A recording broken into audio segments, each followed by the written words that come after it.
Assalamualaikum warahmatullahi wabarakatuh. Selamat datang kembali di channel ini kembali teman-teman.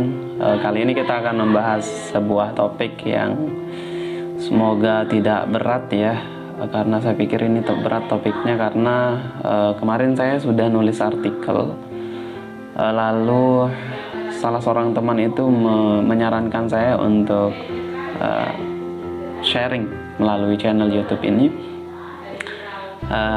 Dia berpikir bahwa selain lewat tulisan, share juga lewat visual ya, karena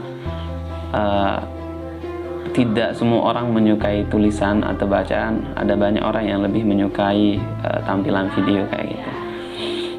Baik, kali ini kita akan membahas tentang mitos kecantikan. Oke, kita mulai dari paling sederhana ya. Mitos kecantikan itu apa maksudnya?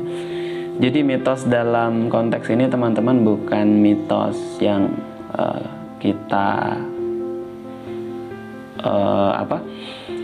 tahu, yang biasanya tidak rasional, kemudian hal-hal yang tidak masuk akal lah ya secara sederhana. Tapi bukan itu. Mitos ini dalam arti bahwa sebuah pesan. Jadi ini adalah definisi yang diberikan oleh banyak tokoh yang kalau bicara tentang mitos. Contohnya Roland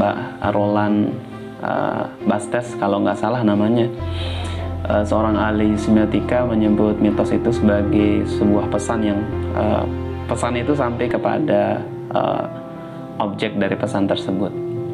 Nah, lalu apa yang dimaksud dengan kecantikan, mitos kecantikan?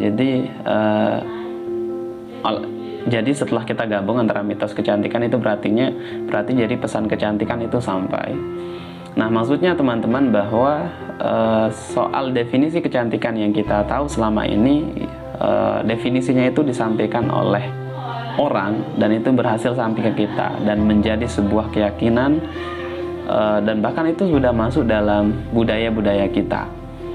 Maksudnya bahwa kecantikan itu kan disampaikan pesannya, definisi cantik yang kita tahu selama ini seperti dia harus berkulit putih, kemudian selain kulit putih ada langsing, kemudian apa juga ya, definisi kecantikan. Intinya yang membuat laki-laki itu lebih tertarik dengan penampilan perempuan, good looking ya. Nah kan yang menyampaikan definisi ini adalah pembuat iklan atau melalui media.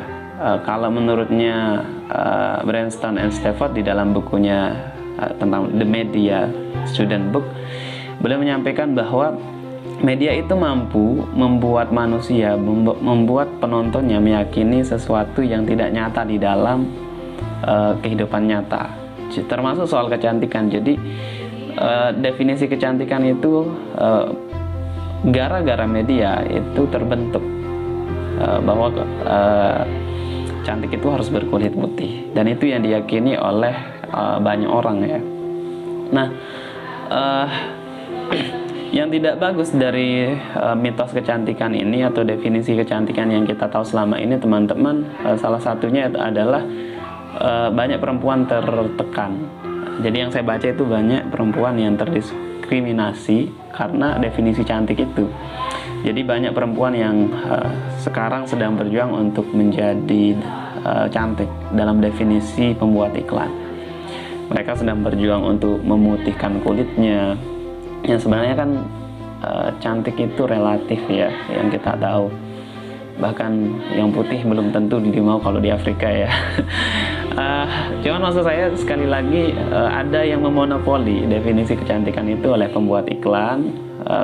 Lalu di belakang pembuat iklan ini kan orang-orang penjual barang. Banyak loh industrialisasi kok.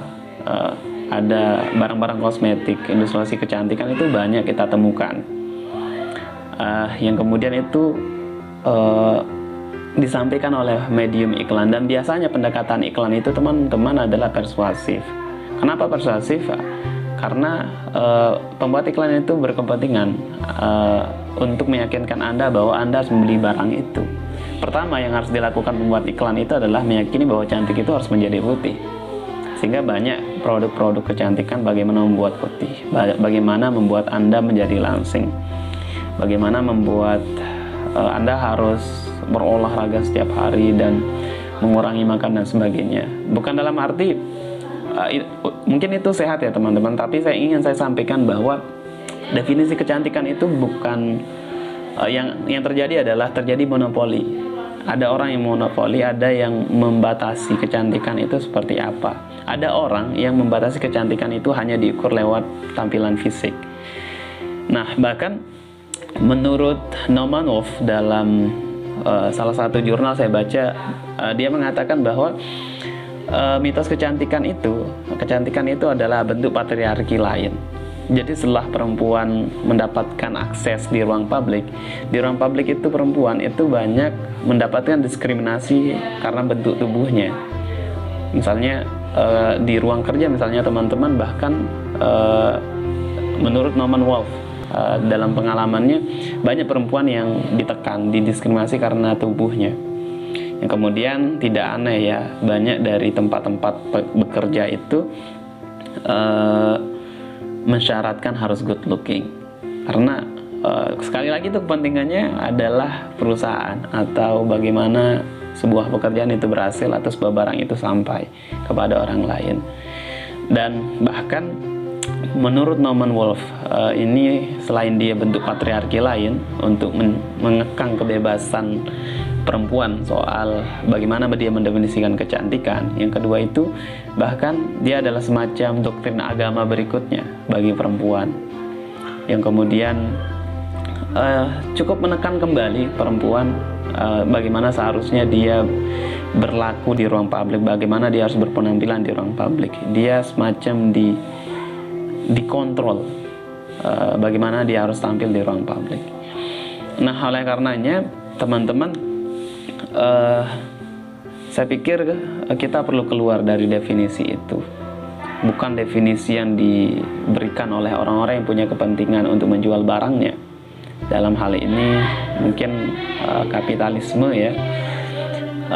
Kalau dalam perspektif agama-agama atau yang dalam hal ini saya yang beragama Muslim teman-teman, bahwa kecantikan itu tidak diukur lewat fisik.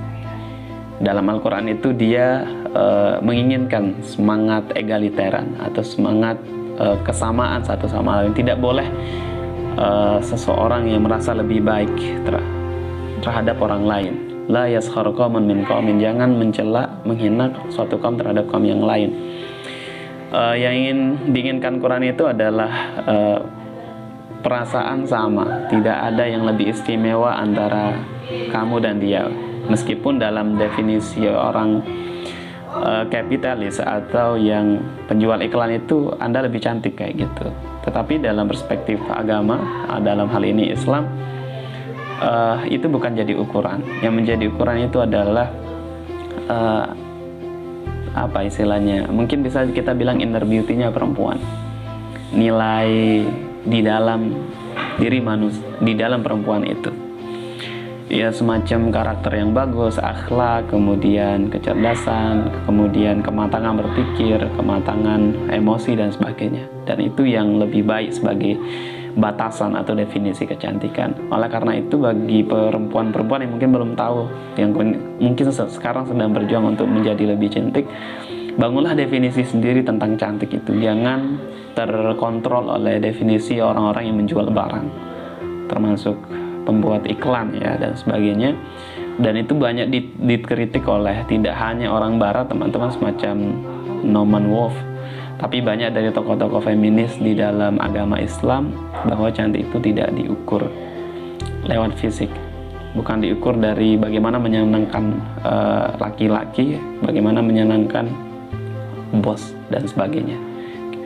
Yang terpenting itu adalah inner beauty. Oke teman-teman, mungkin hanya itu sharing bacaan kita kali ini, semoga bermanfaat. Dan mohon di like video ini, komen, kalau ada pertanyaan silahkan tanya aja di kolom komentar, ada saran masukan juga silahkan teman-teman. Jangan lupa subscribe video ini, dan sampai jumpa di sharing bacaan berikutnya. Sekian, assalamualaikum warahmatullahi wabarakatuh.